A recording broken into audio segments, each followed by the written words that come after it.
আসসালামু আলাইকুম প্রিয় বন্ধুরা, তোমাদের সামনে বাচ্চিমের আরো একটি নতুন ক্লাস নিয়ে হাজির হয়েছি। আশা করি সবাই ভালো আছেন। দেখেন, আমরা আমাদের ক্লাসে কি চলে যাই। বাচ্চিমের পরবর্তী নিয়মের মধ্যে 7 নম্বর নিয়মটি হচ্ছে, খেয়াল করেন, রিউল বাচ্চিমের পর যদি হিউজ থাকে, কি থাকতে হবে? বাধ্যতামূলক ভাবে রিউল বাচ্চিমের পর যদি হিউজ থাকে, তাহলে হিউতের উচ্চারণটা কি হবে না, ভ্যানিশ হয়ে যাবে। অর্থাৎ হিউতের উচ্চারণ না হয়ে আমাদের যে বাচ্চিমের রিউলটা ছিল, সেই রিউলটার উচ্চারণ কি হয়ে যাবে? অন্তঃস্থ বা হয়ে যাবে। হ্যাঁ, তাহলে খেয়াল করে দেখেন, আমরা একটা শব্দ লিখতেছি, তাহলে শব্দটা কি? এমনিতে যদি আমরা উচ্চারণ করি, তাহলে এটা উচ্চারণ হয়ে যায় কি? ইলহাদা। কিন্তু আমাদের নিয়ম অনুযায়ী কি হবে? এই যে হিউদ বর্ণটা আছে, এই হিউদ বর্ণটার উচ্চারণ হবে না, এবং এই রিউল বর্ণটা উপরে গিয়ে কি অন্তঃস্থ উচ্চারণ হবে, তাই না?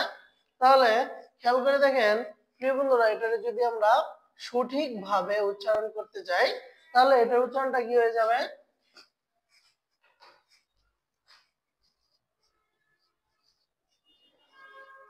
ইরাদা। কি উচ্চারণ হয়ে যাবে?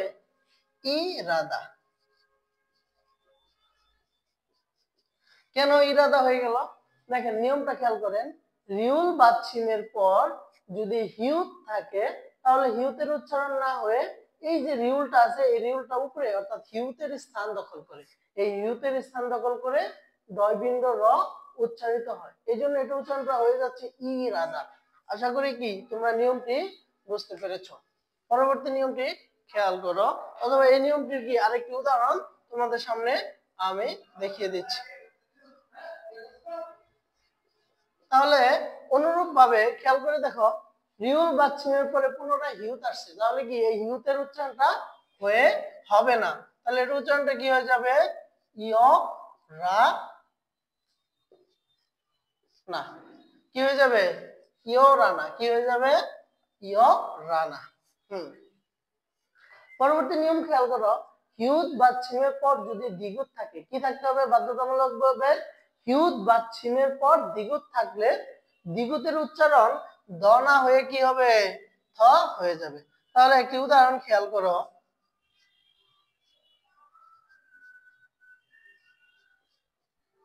প্রিয় বন্ধুরা খেয়াল করে দেখো, হিউত বাচ্চিম আকারে বসেছে এবং হিউতের পরে কি আসছে? দ্বিগুত আসছে। কি আসছে? দ্বিগুত আসছে। তাহলে দ্বিগুতের উচ্চারণ এমনিতে কি দ হওয়ার কথা ছিল, কিন্তু দ না হয়ে কি হয়ে যাবে? থ হয়ে যাবে। তাহলে এটা উচ্চারণটা কি হবে? যুদ্ধা। তাহলে কি আমরা হিউত বাচ্চিমের পরে যদি দ্বিগুত বর্ণটা দেখি, তাহলে কি আমরা ধ উচ্চারণটা কি ভুলে যাব? এই উচ্চারণটা কি হয়ে যাবে? থ হয়ে যাবে। তাহলে বলো তো বন্ধুরা, এই উচ্চারণটা কি হবে? হ্যাঁ, তোমাদের উচ্চারণটা কি সঠিক হয়েছে। তাহলে এই বর্ণটার উচ্চারণ হয়ে যাবে কি? নথা। কি হয়ে যাবে? নথা। হ্যাঁ, তাহলে খেয়াল করো, আমরা পরবর্তী কি উচ্চারণে চলে যাচ্ছি। দেখো, হিউত বাচ্চিমের পর যদি স্বরবর্ণ আসে, কি আসে? স্বরবর্ণ আসে,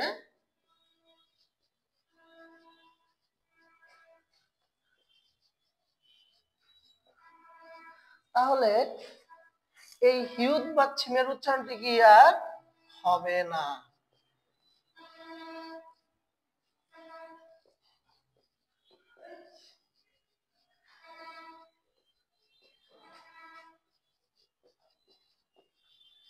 তাহলে কেমন হয়ে গেল? আমরা একটু উদাহরণের মাধ্যমে বিষয়টা কি ক্লিয়ার করে ফেলি। আমরা একটু আগে একটি শব্দ লিখছিলাম যুদ্ধা, তাই না? সেখানে দাটা বাদ দিয়ে আমরা একটা স্বরবর্ণ যুক্ত করছি, তাই না? তাহলে খেয়াল করো, জুআয় কি হয়ে গেছে? হিউত বাচ্চিমে পড়ছে, এর ডান পাশে স্বরবর্ণ আসছে, তাই না?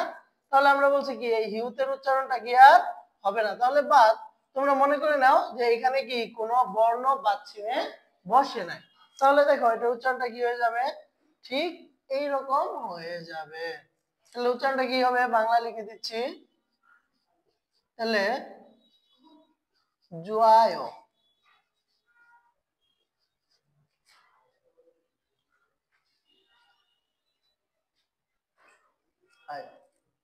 বুঝতে পেরেছো আশা করি প্রিয় বন্ধুরা। তাহলে দেখো আমরা আরেকটি উদাহরণ দিচ্ছি। উদাহরণটা কি? আমরা একটু আগে একটি শব্দ লিখছিলাম নথা। কি লিখছিলাম? নথা। তাহলে খেয়াল করো, হিউত বাচ্চামের পরে পুনরায় কি আবার স্বরবর্ণ আসছে, তাই না? তাহলে কি এই হিউতের উচ্চারণটা কি আমরা করব না? তাহলে উচ্চারণটা কি হবে? নয়, ন অয়। কি উচ্চারণ হবে? ন অ ইয়। আশা করি কি তোমরা উক্ত নিয়মগুলা কি বুঝতে পেরেছো। প্রিয় বন্ধুরা খেয়াল করো, 10 নম্বর নিয়মে চলে এসেছি আমরা। বিয়োগ বাচ্চিমের পর যদি নিয়ম থাকে তাহলে বিয়োগের উচ্চারণ সাধারণত কি বাচ্চিমে বসলে প হয়, তাই না? কিন্তু এখানে কি বিয়োগ বাচ্চিমের পরে শর্ত হচ্ছে কি নিয়ম থাকতে হবে। যদি নিয়ম থাকে তাহলে বিয়োগের উচ্চারণ কি প হবে না। কি হবে না? প হবে না। কি হয়ে যাবে? ম হয়ে যাবে। তাহলে খেয়াল করে দেখো, আমরা একটা উদাহরণ দেই। দেখো খেয়াল করে দেখো, এখানে কি আছে? বিয়োগ আছে। কি আছে?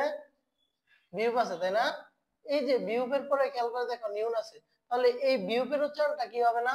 প হবে না। তাহলে কি আমরা সচরাচর যে উচ্চারণটা করি ইপনিদা, সেই ইপনিদা উচ্চারণটা কি আর করার সুযোগ নেই। তাহলে উচ্চারণটা কি হয়ে যাবে? ইমনিদা। কি হয়ে যাবে? ইমনিদা। অর্থাৎ এই যে যে বিয়োগটা আছে সেই বিয়োগের উচ্চারণটা কি পরিবর্তন হয়ে প না হয়ে কি হয়ে গেল? ম হয়ে গেছে। তাহলে কি তোমাদের জন্য একটা উদাহরণ দিয়ে দিচ্ছি প্র্যাকটিস করার জন্য।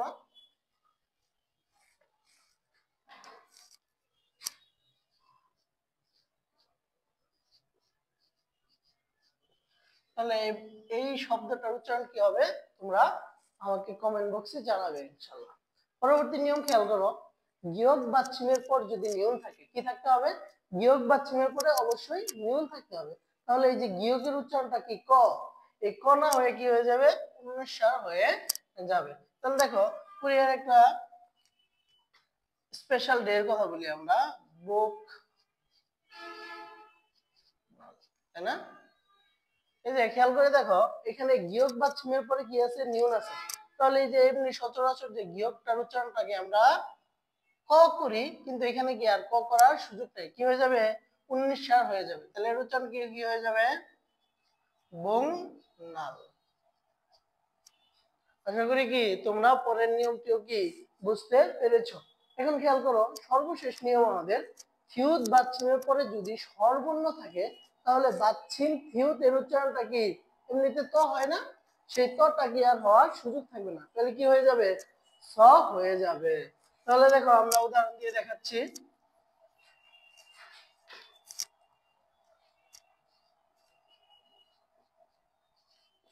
দেখো আমাদের নিয়ম অনুযায়ী থিউত বাচ্চিমের পরে কি আছে? স্বরবর্ণ আছে।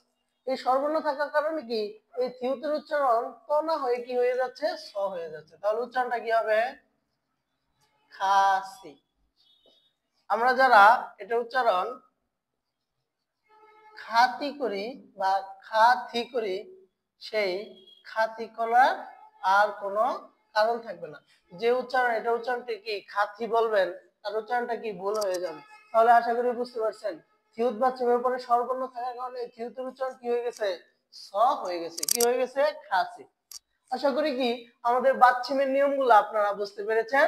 যদি বাচ্চিমের নিয়ম বুঝতে সমস্যা হয় বা কোনো টপিক বুঝতে অসুবিধা হয় কমেন্ট বক্সে জানান, এবং আর ক্লাসটি যদি ভালো লাগে তাহলে অবশ্যই আপনার মন্তব্য আমাদের কমেন্ট বক্সে জানান। আমাদের চ্যানেলে নতুন হয়ে থাকলে সাবস্ক্রাইব করুন। ধন্যবাদ। আসসালামু আলাইকুম।